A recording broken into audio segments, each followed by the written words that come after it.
Buenas tardes, noches.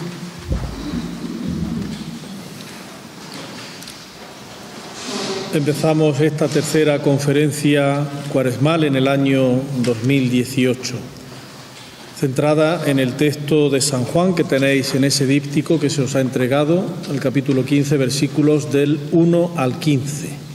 En ese díptico tenéis el índice de los puntos que voy a tratar, 6 puntos, un grabado al que luego haré referencia y luego finalmente una oración que está tomada de uno de los primeros escritos de la literatura cristiana antigua, la Didageo Enseñanza de los 12 apóstoles, con el que terminaremos nuestra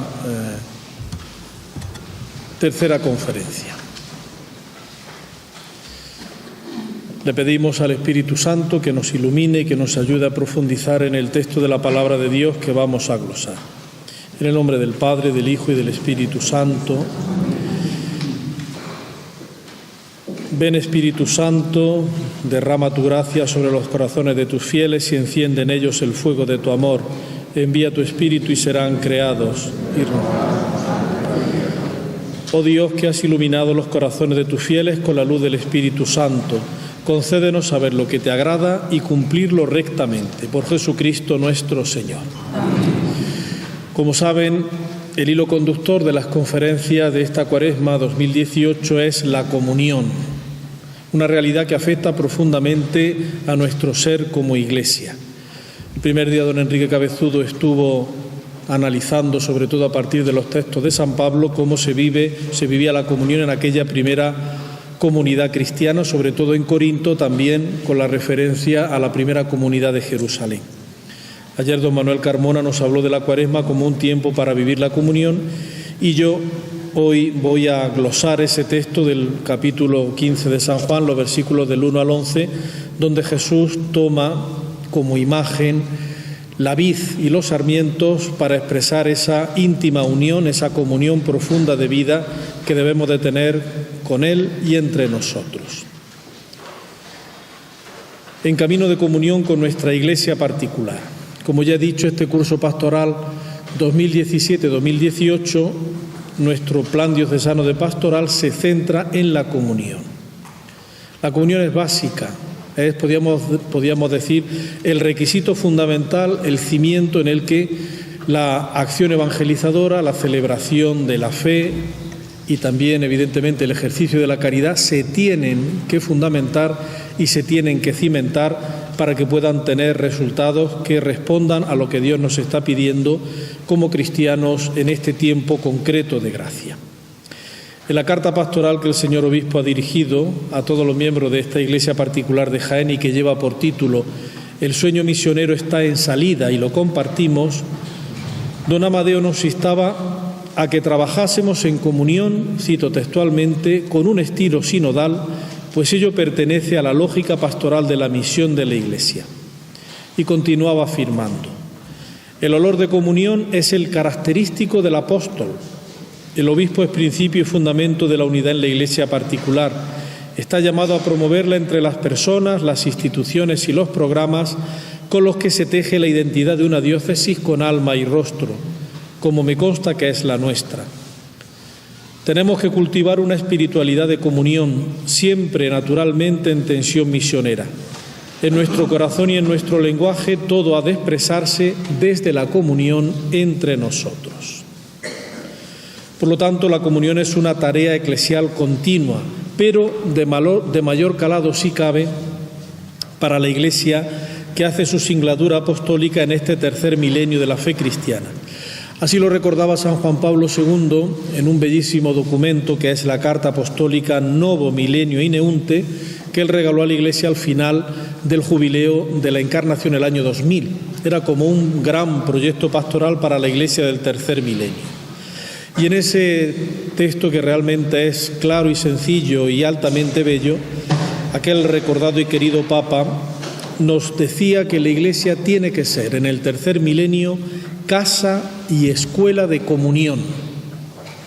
Y decía textualmente, antes de programar iniciativas concretas, hace falta promover una espiritualidad de la comunión, proponiéndola como principio educativo en todos los lugares donde se forma el hombre y el cristiano, donde se educan los ministros del altar, las personas consagradas y los agentes pastorales, donde se construyen las familias y las comunidades. Y continuaba advirtiendo San Juan Pablo II. La espiritualidad de la comunión significa, ante todo, una mirada del corazón, sobre todo al misterio de la Trinidad que habita en nosotros y cuya luz ha de ser reconocida también en el rostro de los hermanos que están a nuestro lado. Espiritualidad de la comunión significa, además, capacidad de sentir al hermano de fe en la unidad profunda del cuerpo místico y, por tanto, como uno que me pertenece, para saber compartir sus alegrías y sus sufrimientos, para intuir sus deseos y atender a sus necesidades, para ofrecerle una verdadera y profunda amistad. Y decía San Juan Pablo II, espiritualidad de la comunión es también capacidad de ver ante todo lo que hay de positivo en el otro para acogerlo y valorarlo como regalo de Dios, un don para mí, además de ser un don para el hermano que lo ha recibido directamente. Y concluía diciendo en el número 43 de Novo Milenio Ineunte San Juan Pablo II. En fin, espiritualidad de comunión es saber dar espacio al hermano, llevando mutuamente la carga de los otros y rechazando las tentaciones egoístas que continuamente nos acechan y engendran competitividad, ganas de hacer carrera, desconfianza y envidias. No nos hagamos ilusiones, concluía de manera como si fuese una advertencia, no nos hagamos ilusiones. Sin este camino espiritual, sin la espiritualidad de la comunión, de poco servirían los instrumentos externos de la comunión.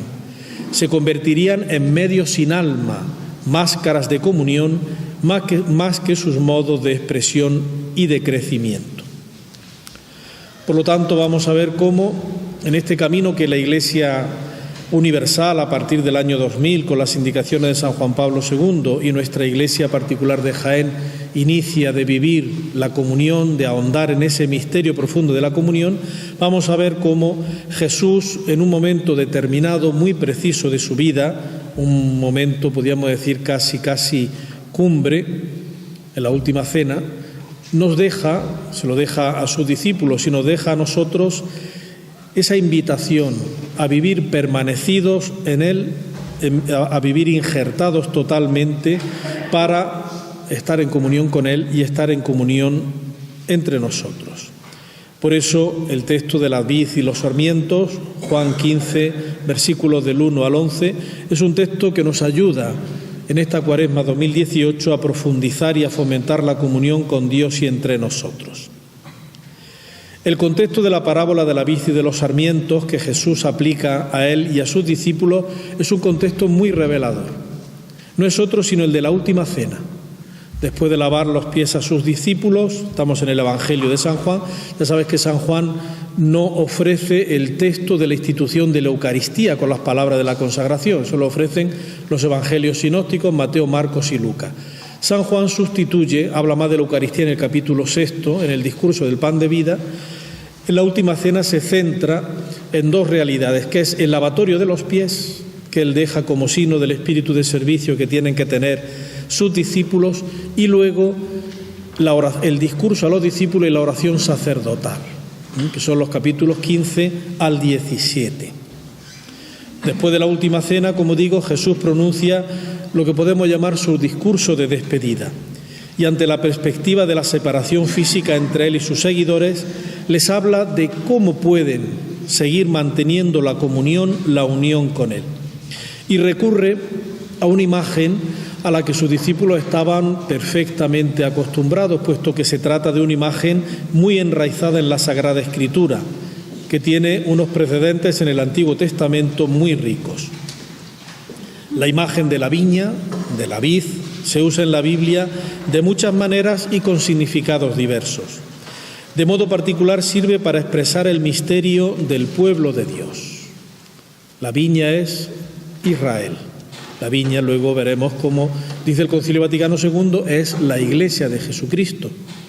Decía Benedicto XVI, recordáis el día que lo eligieron, el 19 de abril del año 2005, yo soy un humilde laboratoren en la viña del Señor, decía Nitene, yo soy un humilde trabajador en la viña del Señor, en la Iglesia. En el Antiguo Testamento ya los profetas recurrieron a la imagen de la viña para hablar del pueblo elegido. Israel es la viña del Señor, es la obra del Señor, es la alegría de su corazón. Dice el profeta Jeremías, yo te había plantado de la cepa selecta. Y Ezequiel, tu madre, era como una vid plantada a orillas de las aguas, era lozana y frondosa por la abundancia del agua.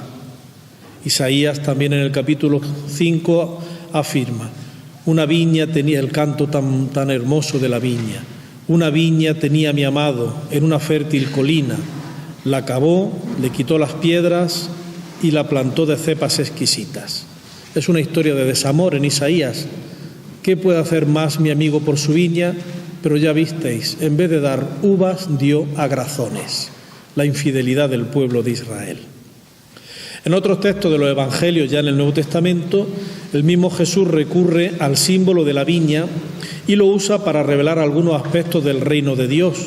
En la parábola también del hombre que tenía una viña, que la arrendó, que se marchó de viaje y que luego vino a pedir los frutos. Y los arrendatarios no solamente no le pagaron los frutos que le correspondían, sino que maltrataron, asesinaron a los criados que había enviado y finalmente mataron incluso a su hijo. Y por eso, concluye Jesús, por eso se os digo que se quitará esa viña a esos labradores y se la arrendará a otros que den los frutos a su tiempo. Está hablando evidentemente del reino de Dios, que no era recibido por los judíos de su tiempo. Punto 3. Jesús es la nueva y la definitiva viña. En el texto de San Juan que nos sirve de referencia, el cuarto evangelista nos invita a calar en profundidad y nos lleva a descubrir el misterio de la viña. Ella es el símbolo y la figura no solo del pueblo de Dios, sino del mismo Jesús. Él es la vid y nosotros, sus discípulos, somos los sarmientos. Él es la vid, pero no cualquier vid. Él dice, yo soy la vid verdadera, la vid verdadera. Esa vid a la que los sarmientos están vitalmente unidos. Fijaos si este texto tiene riqueza que el mismo Concilio Vaticano II, haciendo referencia a las diversas imágenes bíblicas que iluminan el misterio de la Iglesia, vuelve a presentarnos la imagen de la vid y de los sarmientos. Y la Constitución Dogmática Lumen Gentium, en el número 6, afirma: Cristo es la verdadera vid que comunica vida y fecundidad a los sarmientos que somos nosotros, que permanecemos en Él por medio de la Iglesia, y sin Él nada podemos hacer. La Iglesia misma es, por lo tanto, la viña evangélica. La Iglesia es, nos dice el Concilio Vaticano II, misterio de comunión y de misión. Es misterio de comunión porque el amor y la vida del Padre, del Hijo y del Espíritu son el don absolutamente gratuito que se ofrece a cuantos han nacido del agua y del Espíritu. Y formamos un pueblo que va más allá de cualquier tipo de diferencia, más allá de los lazos de la sangre. Somos aquellos que, como dice San Juan en el prólogo, no han nacido de la carne y de la sangre, sino del Espíritu de Dios. Y por eso, siendo muchos, formamos un único cuerpo. Estamos llamados a vivir o a revivir de manera particular pero real, cada uno en nuestra propia vida y luego como comunidad, esa misma comunión de Dios, la misma comunión que el Padre, el Hijo y el Espíritu tienen en diálogo continuo de amor recíproco. Y estamos llamados a manifestar y a comunicar en la historia esa misma realidad fundante de nuestra vida, la experiencia del amor de Dios que nos hace uno. Es la misión, la misión. Nosotros estamos llamados a testimoniar aquello que vivimos, aquello que experimentamos, a compartir con los demás el don que recibimos de Dios. Permanecer en Jesús como sarmientos unidos a la vid y recordarlo de manera en este tiempo de Cuaresma nos ayuda a preparar lo que vamos a hacer pues el próximo 1 de abril y 2 de abril, sábado santo en la vigilia y el domingo de resurrección en la misa, es decir, la renovación de nuestro bautismo. El bautismo es la realidad vinculante con Dios más importante y más decisiva para cualquier creyente. Hoy ha sido aprobado el milagro que permitirá la canonización del Papa Pablo VI. Y yo me recuerdo que leí hace ya tiempo y a veces lo he predicado y lo repito, un texto que Pablo VI escribe en su testamento espiritual que él tituló Pensiero a la morte, el pensamiento ante la muerte, en el que daba gracias a Dios por el día más terrible y tremendo de su vida. Los italianos, para colocar los epítetos, son muy floridos, Il giorno terribile, dice, el día más terrible de su vida, el día en que se encontró con Cristo. Y uno piensa, ¿cuál es ese día? ¿El día que lo eligieron papa? No. ¿El día que lo consagraron, lo hicieron cardenal? Tampoco. Ni el día que lo ordenaron obispo, tampoco, ni el día que lo ordenaron sacerdote, tampoco, no. Y termina diciendo, el día de mi bautismo, cuando me encontré con Cristo y mi vida cambió para siempre. Y el día más importante, decía Pablo VI, ese día terrible, en el sentido de impresionante, de deslumbrante, de magnífico, fue el día de su bautismo, el día de su bautismo.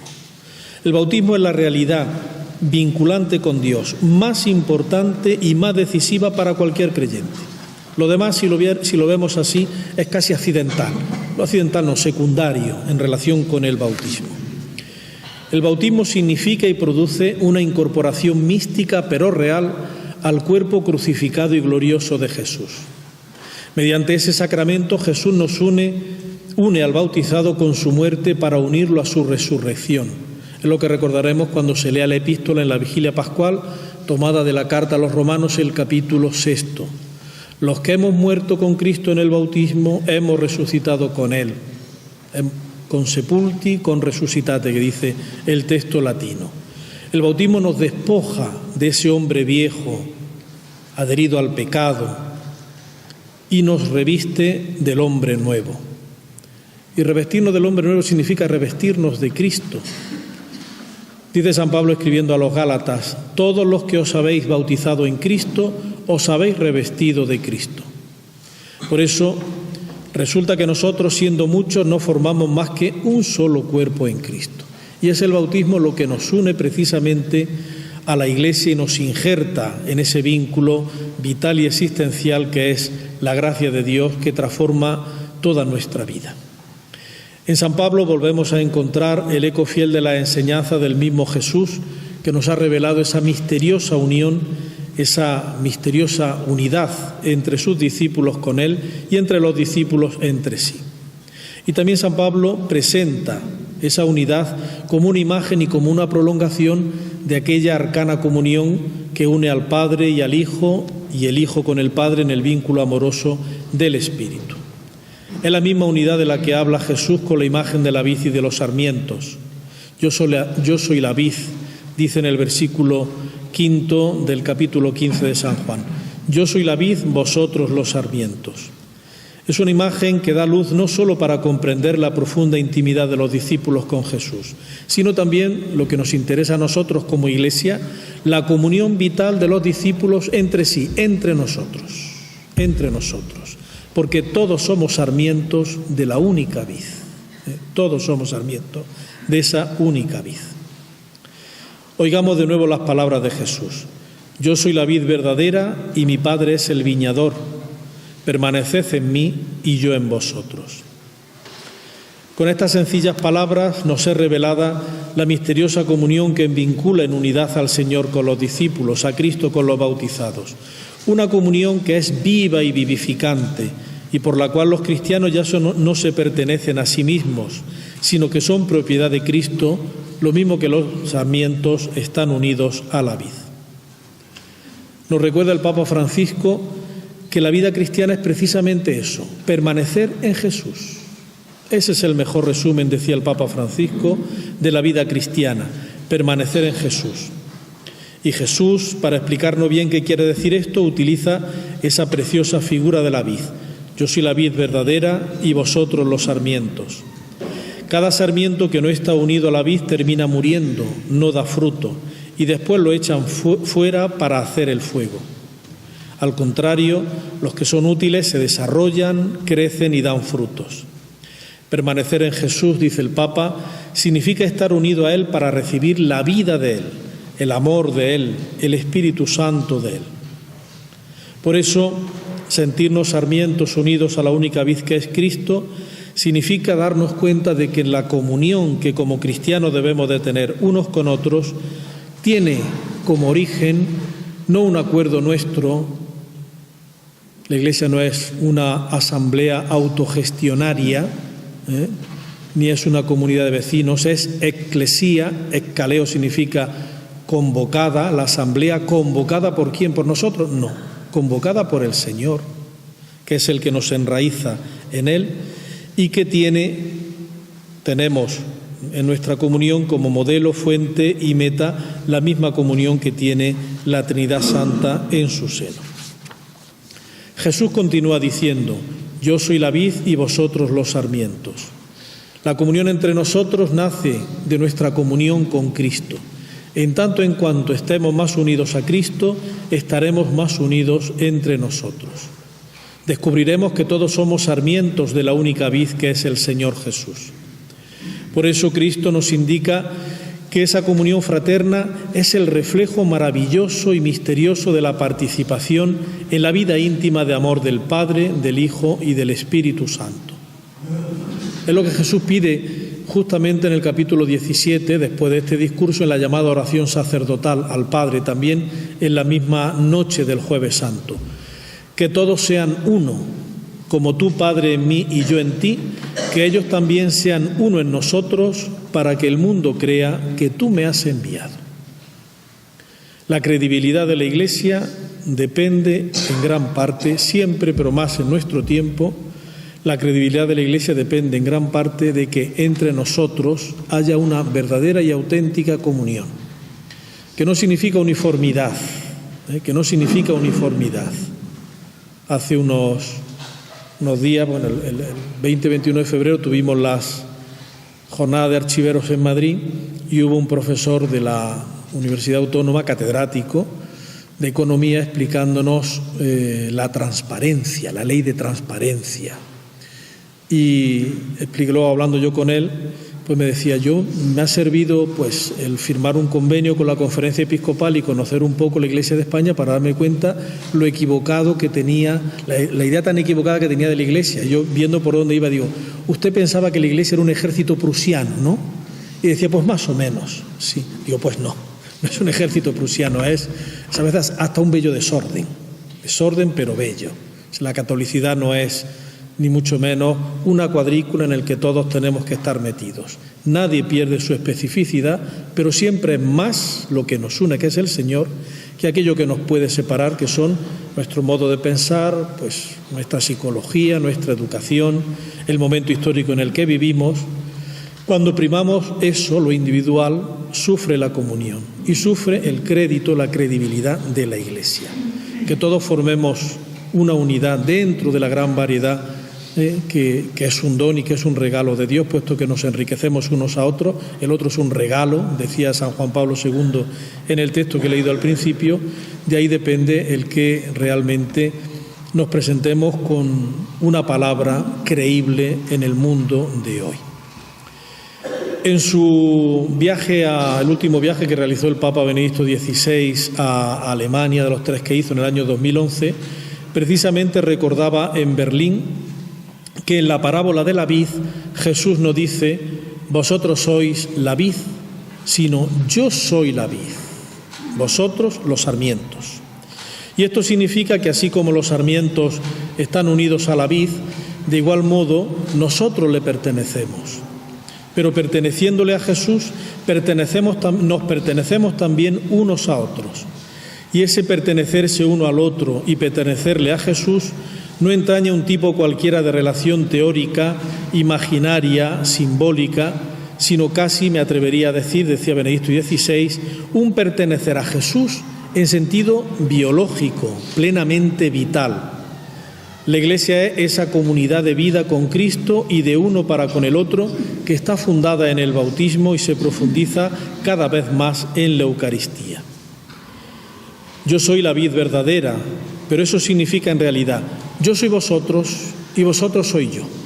Y estamos unidos hasta el punto de que vosotros sois otros Cristos y yo me he hecho con vosotros uno.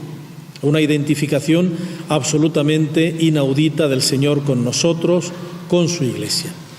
Creo que habría que cerrar las puertas, ¿no?, para estar más tranquilos, ¿no? En la parábola el Señor Jesús dice una vez más: yo soy la vid verdadera y mi Padre es el labrador. Y explica que el viñador toma la podadera, corta los sarmientos secos y poda aquellos que dan fruto para que den todavía más fruto. Eso significa que Dios nos poda a nosotros, nos prueba, nos trabaja, nos modela. Y la poda significa corte y significa, pues a veces, dolor. Significa sufrimiento. Por decirlo con palabra del profeta Ezequiel, cuando Dios nos poda, lo que quiere hacer es arrancar de nuestro pecho el corazón muerto, de piedra, y darnos un corazón vivo, un corazón tierno, lleno de misericordia, un corazón de carne. Quiere darnos vida nueva y llena de fuerza. Quiere que tengamos todos un corazón de amor, de bondad y de paz. Y nos recuerda que Él ha venido a llamar a los pecadores y que, por lo tanto, la medicina que Él muchas veces utiliza es precisamente esa poda. Él viene a buscar a los que necesitan médico y no a los sanos. Y continúa dirigiendo a toda la humanidad ese llamamiento universal a la salvación a través de la Iglesia.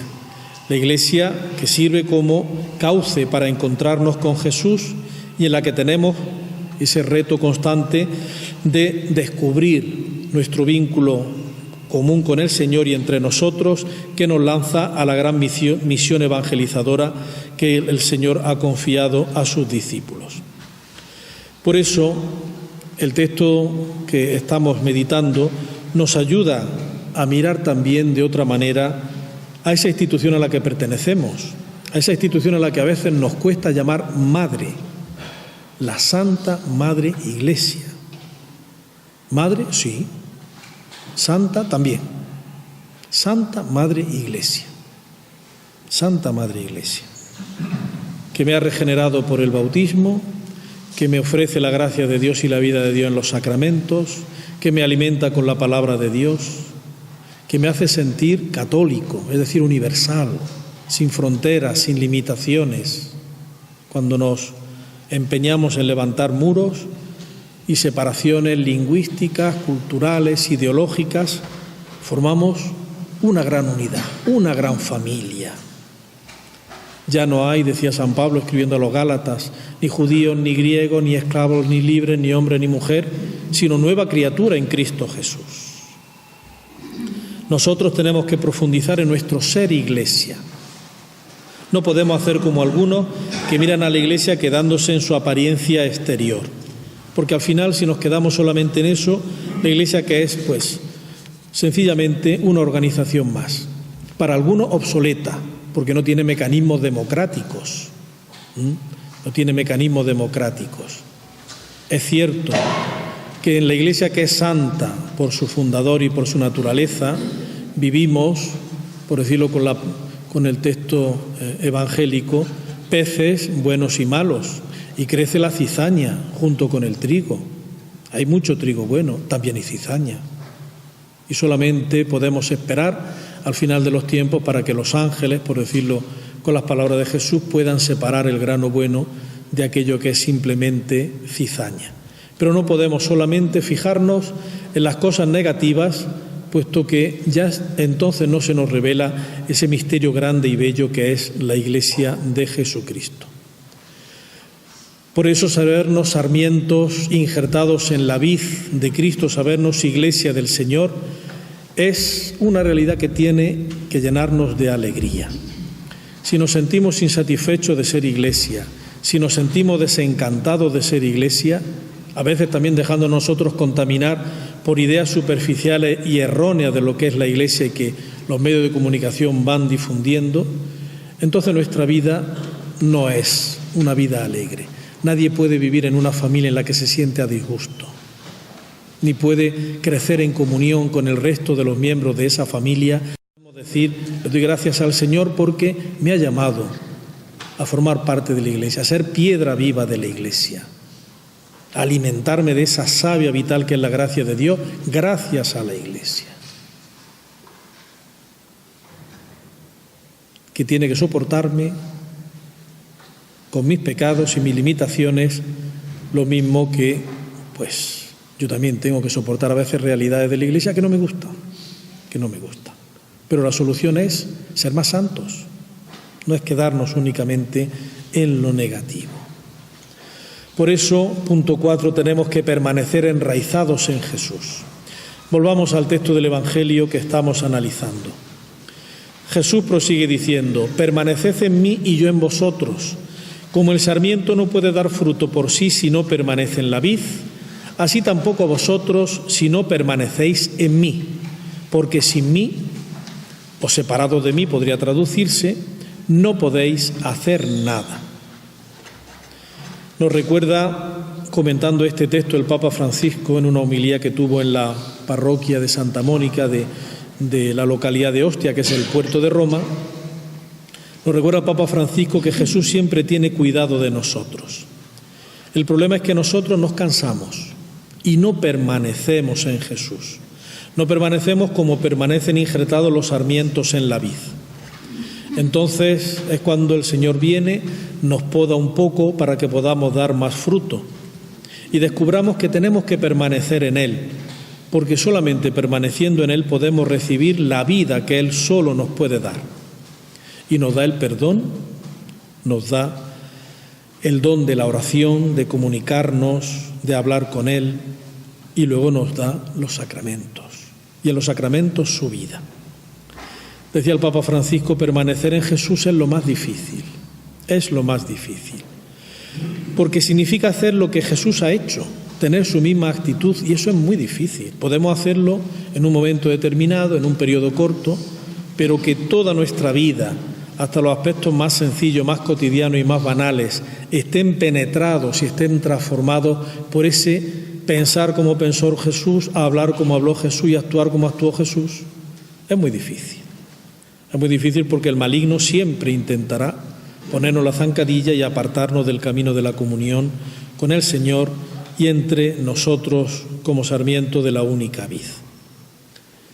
Decía el Papa Francisco, lo difícil es hacer lo que Jesús ha hecho, tener la misma actitud de Jesús. Sin embargo, cuando hablamos mal de los otros, por ejemplo, o cuando cuchicheamos, no permanecemos en Jesús. Jesús nunca ha hecho esto. Permanecer en Jesús es hacer las mismas cosas que hacía Él, hacer el bien, ayudar a los otros, orar al Padre, curar a los enfermos, ayudar a los pobres, tener la alegría del Espíritu Santo. Por eso, decía el Papa, una buena pregunta para nosotros los cristianos sería: ¿yo permanezco en Jesús o estoy lejos de Él? ¿Estoy unido a la vid que me da vida o soy un sarmiento muerto que es incapaz de dar fruto, de dar testimonio? Y también hay otros sarmientos de lo que Jesús no habla en el texto de San Juan, pero habla en otros lugares, aquellos que se hacen ver como discípulos de Jesús, pero hacen lo contrario de un discípulo de Jesús. Son, decía el Papa, los sarmientos hipócritas. Y decía el Papa con esas imágenes tan contundentes, sencillas, pero muy ilustrativas. Puede ser que vayamos todos los domingos a misa, que pongamos cara de estampita, todos piadosos, pero después vivimos como si fuésemos paganos. Y a esos Jesús los llama en el Evangelio hipócritas. A la luz de esa realidad, cada uno de nosotros tiene que afrontar una decisión de la que depende su vida o su muerte. Su vida o su muerte. El Señor nos dice de nuevo en su parábola lo seria que es esa decisión. Al que no permanece en mí, lo tiran fuera como el sarmiento y se seca. Luego recoge los sarmientos desechados, los echan al fuego y allí se queman. O permanecer unidos a Cristo, o ser sarmientos secos que no sirven más que para el fuego.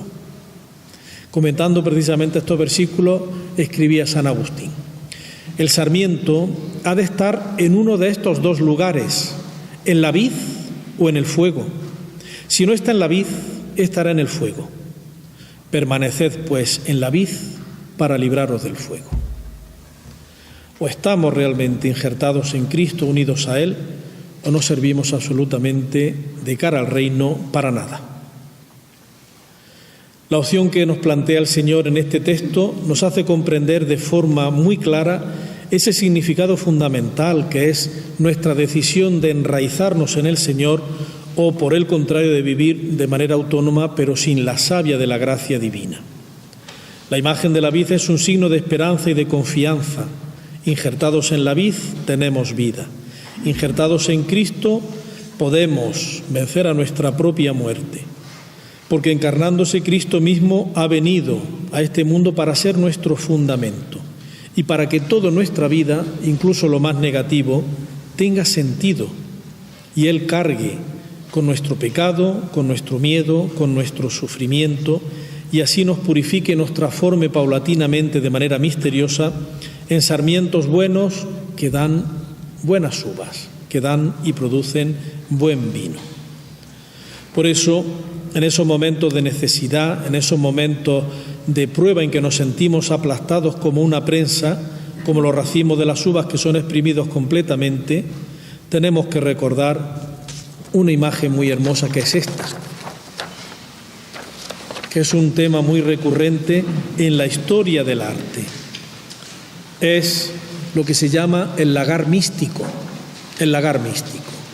Cristo con la cruz está siendo exprimido por ese tórculo que va el Padre, como veis, cada vez más haciendo fuerza para que de Él, de sus santas llagas, nazca ese vino nuevo de vida eterna que es su sangre preciosa que lava nuestros pecados.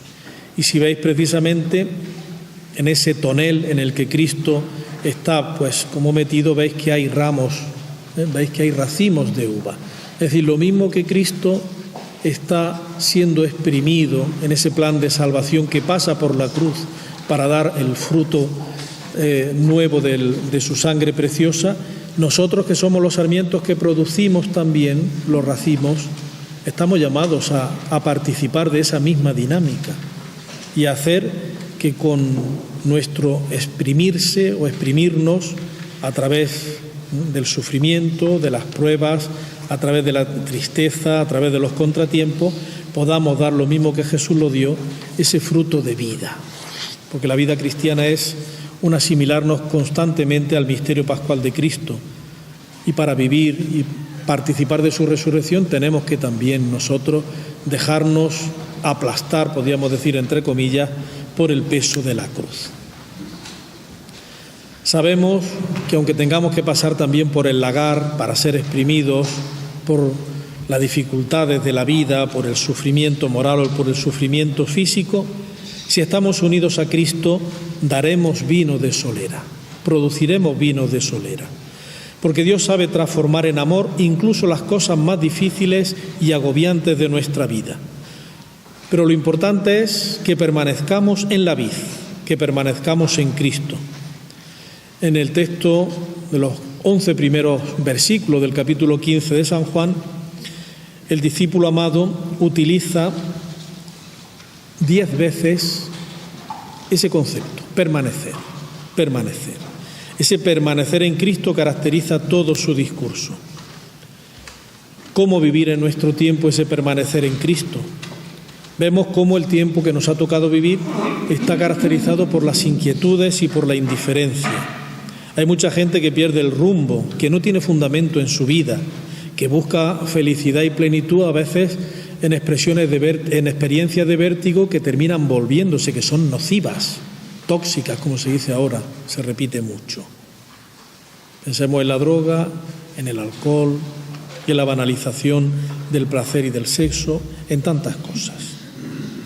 Vivimos tiempo en que el permanecer como fidelidad a una palabra dada cuesta, por ejemplo, en el matrimonio o en el mismo ministerio sacerdotal o la vida religiosa. Vivimos tiempo en que la amistad se ha vuelto frágil y efímera y entonces nos sentimos muchas veces los creyentes como desamparados. Nos sentimos como desamparados, como si viviésemos a la intemperie. sin ningún tipo de protección, en un mundo que ha perdido sus referencias culturales cristianas y no digamos ya las religiosas. Y le pedimos, como los de Emaús, al Señor que permanezca, que se quede con nosotros. Entonces, en ese momento es cuando tenemos que recordar que donde hay aridez y muerte, Dios pone fecundidad y pone vida. Donde hay solamente tristeza y donde parece que todo es sin razón, Dios nos abre un camino de futuro y nos ofrece la alegría que va más allá de un simple sentimiento, podríamos decir, frívolo o pasajero. Pero con una condición: permanecer en Él, permanecer unidos a Él y dar fruto, porque fruto y amor van unidos. El fruto verdadero es el amor que ha pasado por la cruz y por las purificaciones de Dios. Ese permanecer en Jesús es lo que llamaban los padres de la Iglesia latina la perseverancia, la perseverancia, la perseverancia. Y nos decía Jesús en el Evangelio: con vuestra perseverancia salvaréis vuestras almas. Perseverar pacientemente, muchas veces a pesar de nosotros mismos, cuando tiramos la toalla y pensamos que ese vivir unido a Jesús es imposible porque nos descubrimos limitados y pecadores. El perseverar pacientemente en la comunión con el Señor es nuestra salvación, confiando siempre en su misericordia. Porque la vida cristiana es un camino constante.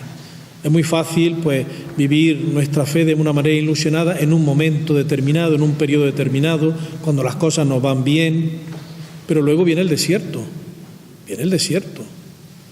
viene el contratiempo. No todo es el monte Tabor, que bien se está aquí, Señor, no. Luego viene Getsemaní.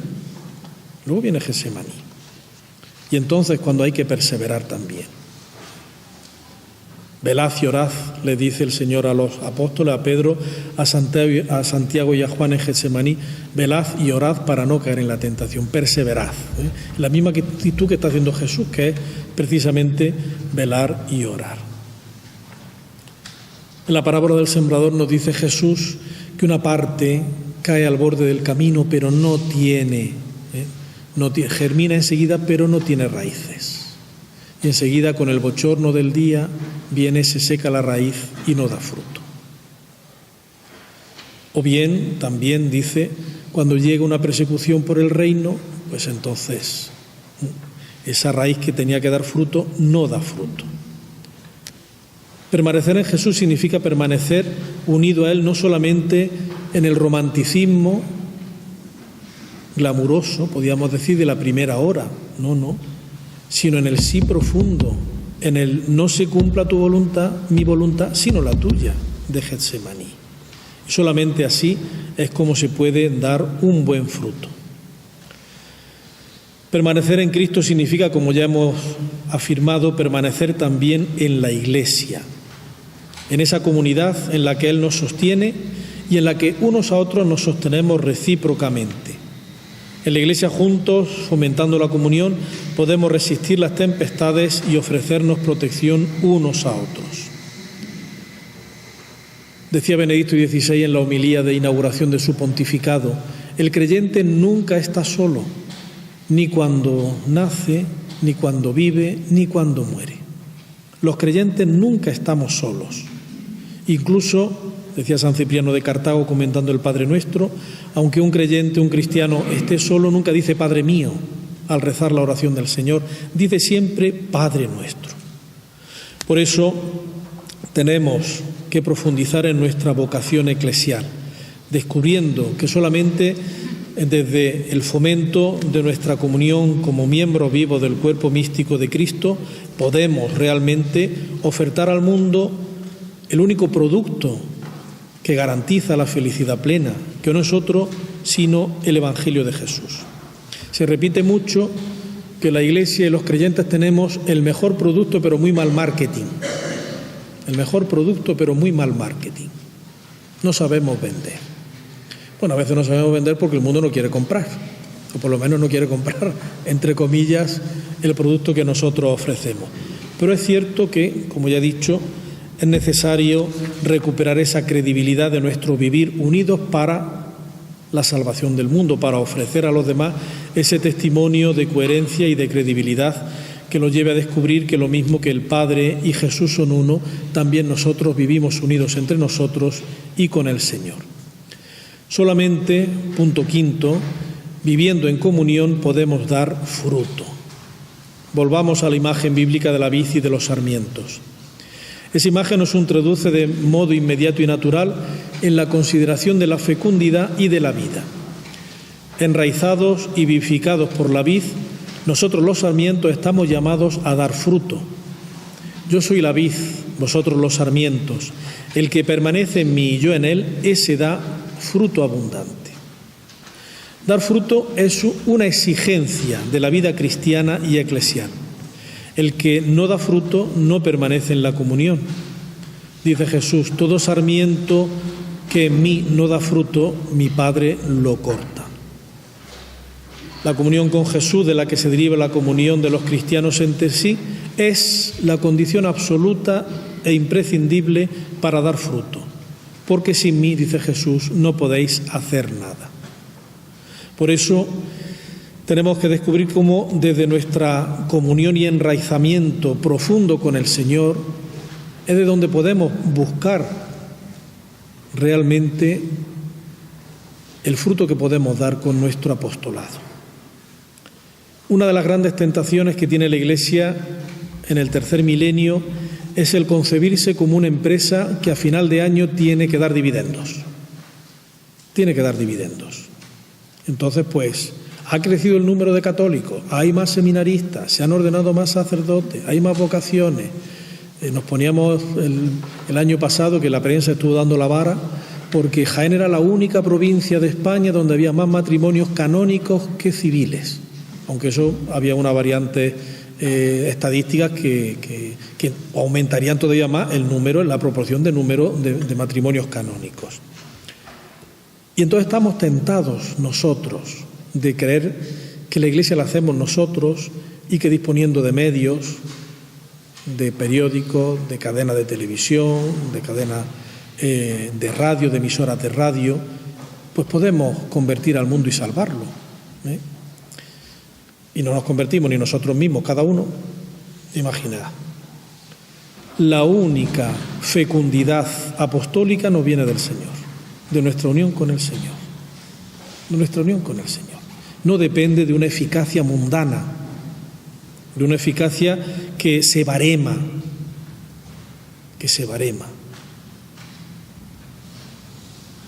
El reino de Dios es otra cosa y crece de una manera absolutamente misteriosa. Y a Dios no le podemos, con un cornetín y un tambor, marcarle el paso, porque Él actúa cuando quiere, como quiere y con quien quiere. Y sin que nosotros tengamos por qué saber en profundidad por qué actúa así. Yo repito siempre el ejemplo de Santa Teresita de Lisieux, que murió con 24 años.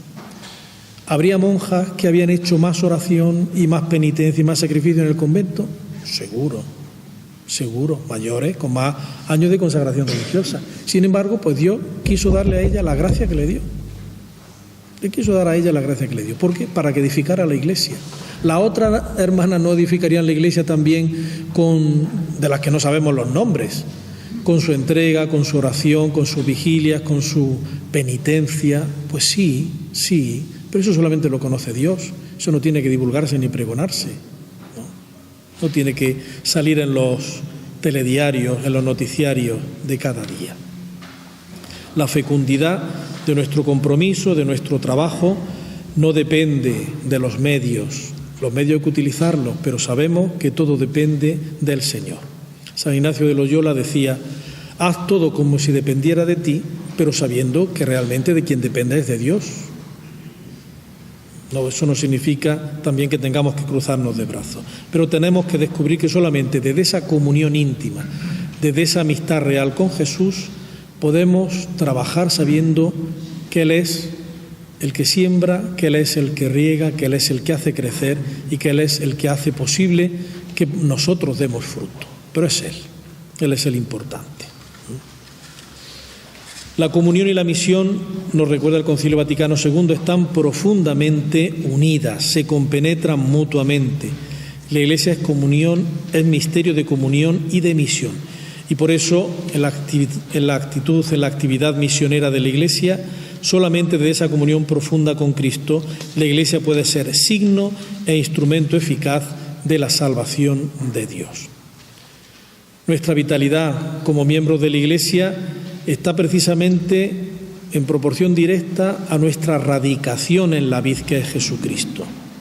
El que permanece en mí y yo en él, dice Jesús, ese da mucho fruto, ese da mucho fruto.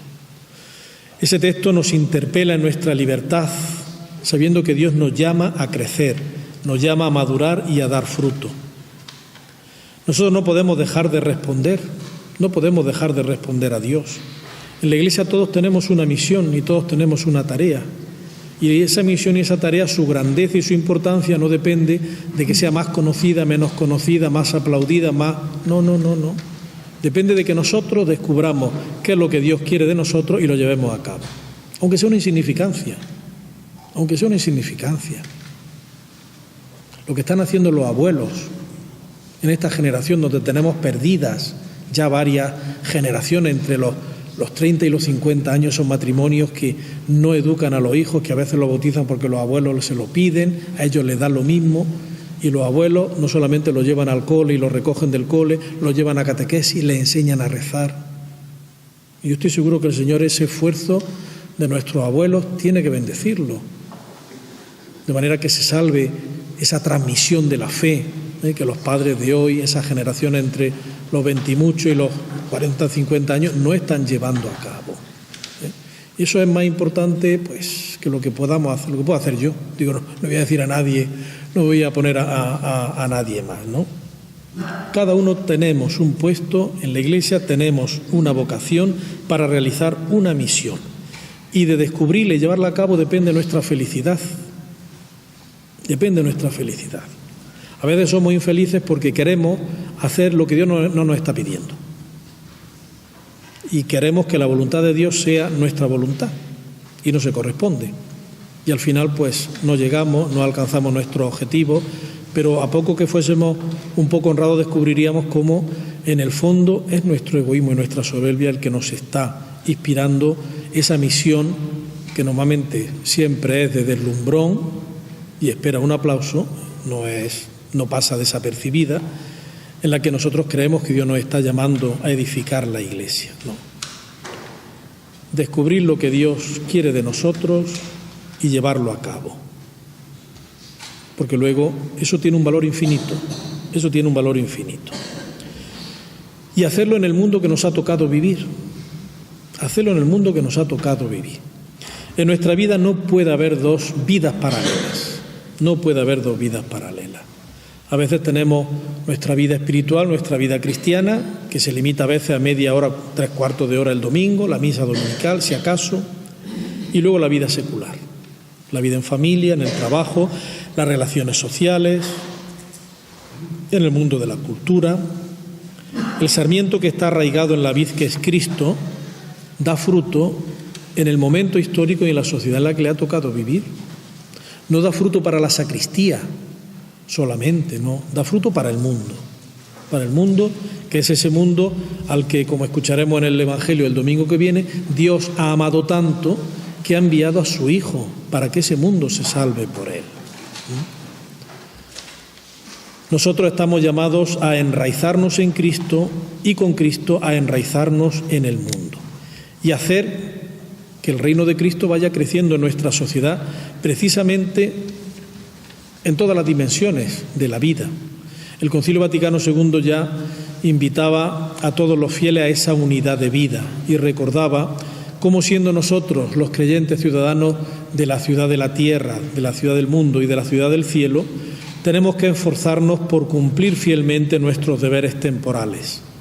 Se equivocan, decía el concilio, se equivocan los cristianos que, sabiendo que no tenemos aquí ciudad permanente, pues buscamos la futura, consideran por esto que pueden descuidar las tareas temporales, sin darse cuenta de que la propia fe es un motivo que les obliga al más perfecto cumplimiento de todas ellas según la vocación personal de cada uno.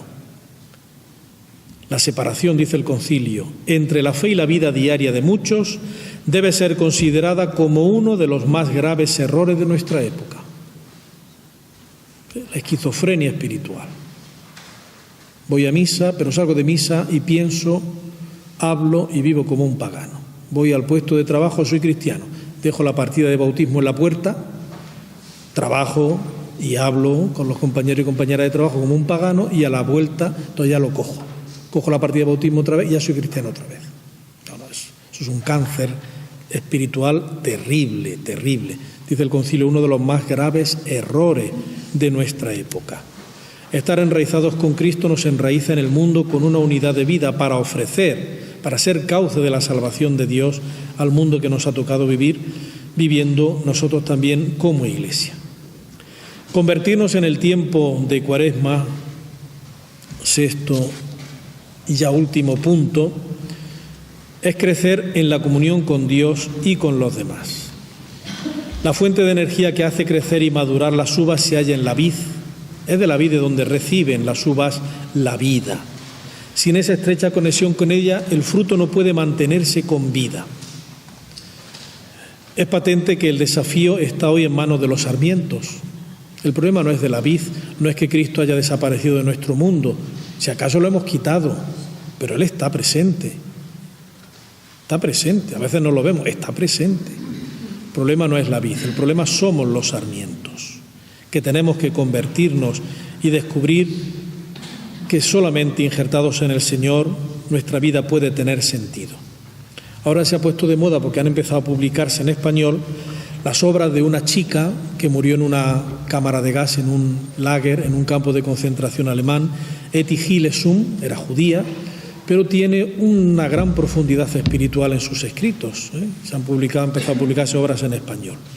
Y tiene ella una frase muy significativa. No creo que podamos corregir nada en el mundo exterior si previamente no lo hemos corregido en nosotros.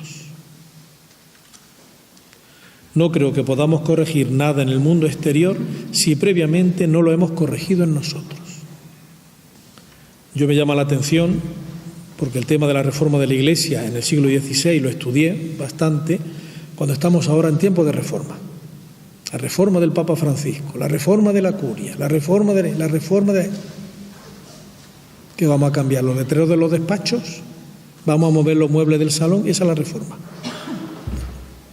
La reforma de los corazones. La reforma de los corazones. Si previamente no hemos corregido en nosotros aquello que realmente manifiesta la presencia del mal en nuestra vida, si no nos convertimos de nuestro pecado, no podremos corregir nada en el mundo. Por eso es necesario convertirse. Es necesario secundar la fuerza del Espíritu y vivir día a día nuestro bautismo, que es realmente lo que nos reforma, lo que nos convierte, lo que nos mejora. En el día de nuestro bautismo, la Iglesia nos injertó como miembros en el misterio pascual de Jesús, en su propia persona, y de esa raíz recibimos la preciosa savia para participar en la vida de Dios. Por eso tenemos que convertirnos siempre, pero hacer un esfuerzo más serio, más coherente, más constante en este tiempo de Pascua. Decía Benedicto XVI en su libro Jesús de Nazaret: si el fruto que debemos producir es el amor, una condición previa es precisamente este permanecer, que tiene que ver profundamente con esa fe que no se aparta del Señor. Convertirnos es permanecer siempre unidos a Jesús y darnos cuenta que es indispensable para nuestra vida cristiana. Jesús no es el amigo al que llamamos de tarde en tarde, al que recurrimos ocasionalmente, no.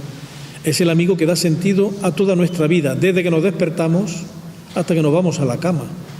En todas nuestras actividades, en nuestro comportamiento, en nuestras conversaciones, en nuestros criterios, en nuestros juicios de valor, es el gozne, el eje alrededor del cual tiene que girar toda nuestra vida. Y Él nos da siempre su gracia y su ayuda.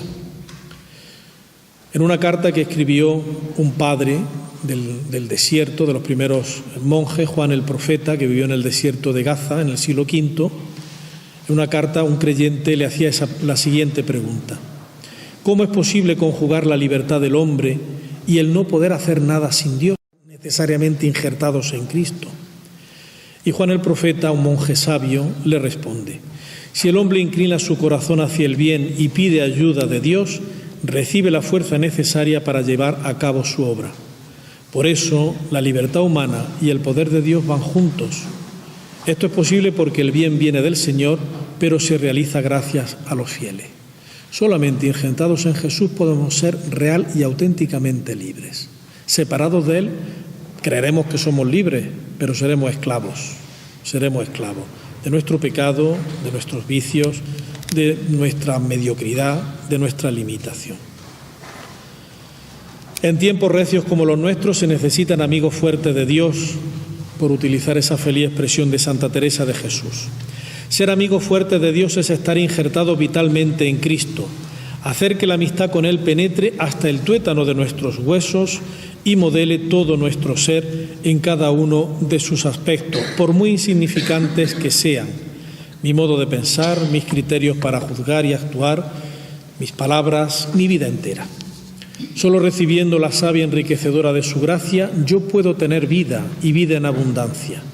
Solo así puedo formar racimos de vida cristiana con otros sarmientos que son los demás bautizados y contribuir a que la Iglesia sea creíble y hacer que la fe sea atractiva para quienes buscan un sentido a su vida y no lo encuentran. No podemos caminar como Iglesia si no vivimos la comunión. Comunión con Dios y comunión entre nosotros.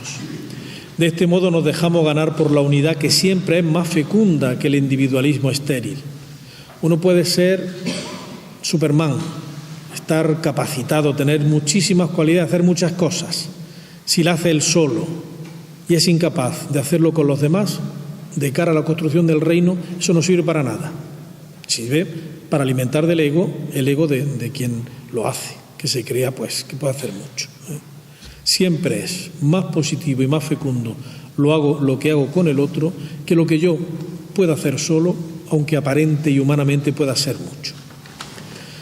Para vivir la comunión, sabéis que no tenemos nada mejor que la Eucaristía.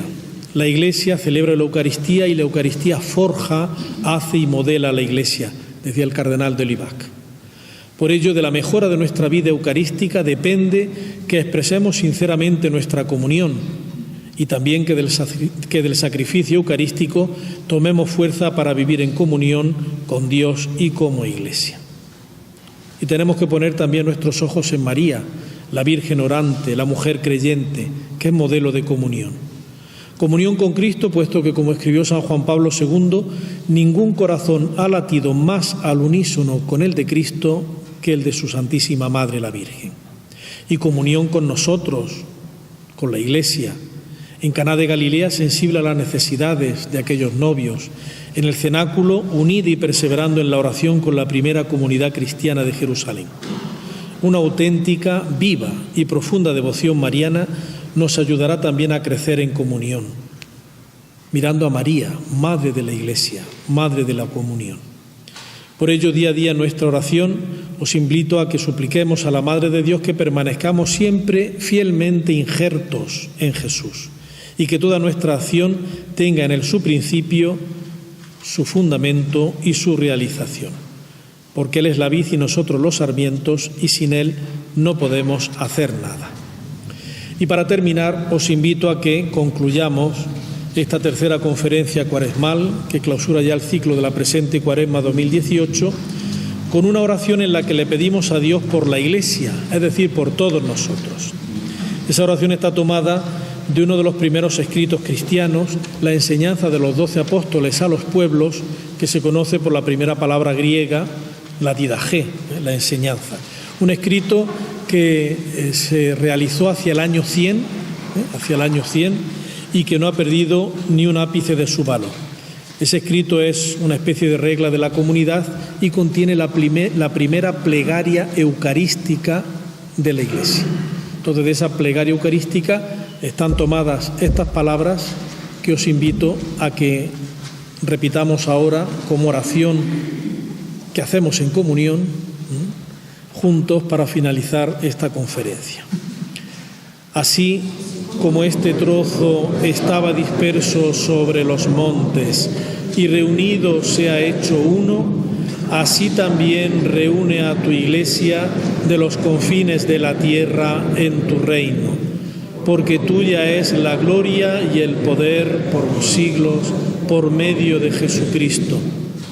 Te damos gracias, Padre Santo, por tu nombre santo, que has hecho habitar en nuestros corazones, así como por el conocimiento, la fe y la inmortalidad que nos has dado a conocer por medio de Jesús, tu siervo.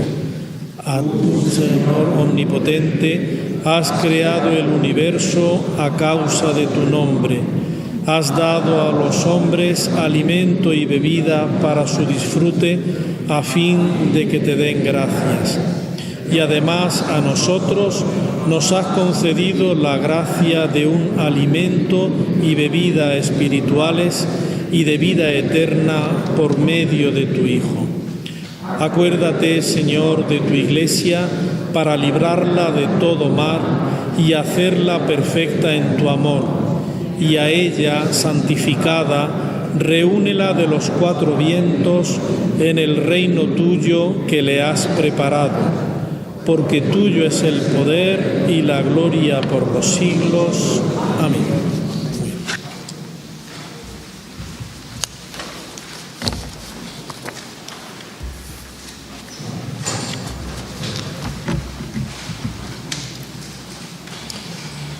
Pues feliz Semana Santa y feliz Pascua si no nos vemos antes.